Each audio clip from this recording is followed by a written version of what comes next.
Қабыл күн баршаңызға бүгін өз формасын ұстайтын, заварной, барлық тортқа қолдана беретін шоколадный крем дайындаймыз.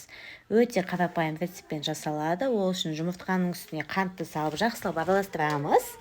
Содан соң кукурузный крахмалды еліктің көмегімен өткізіп, венчикпен жақсылап араластырып аламыз. Онды да дәл жаңағыдай еліктен өткізіп салып, венчиктің көмегімен жақсылап араластырамыз.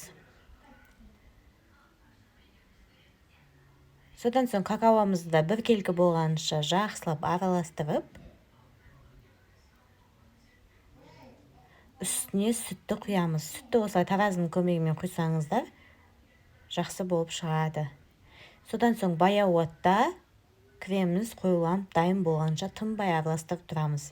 Сәл қойылана бастағанда мен лопатканың көмегімен араластырамын, сол кезде түбіне қатып қалмайды. Қойылана бастады, міне креміміз дайын.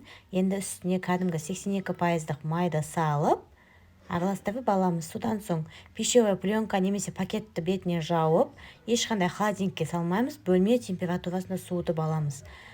Барлық тортқа қолдана беруге болады, өте қарапайым рецептпен жасалады. Әрі формасын өте жақсы ұстайды. Сіздерге де жасап көруге кеңес беремін. Сіздермен болған аяулым. Арнама жазылып кетуді ұмытпаңыздар.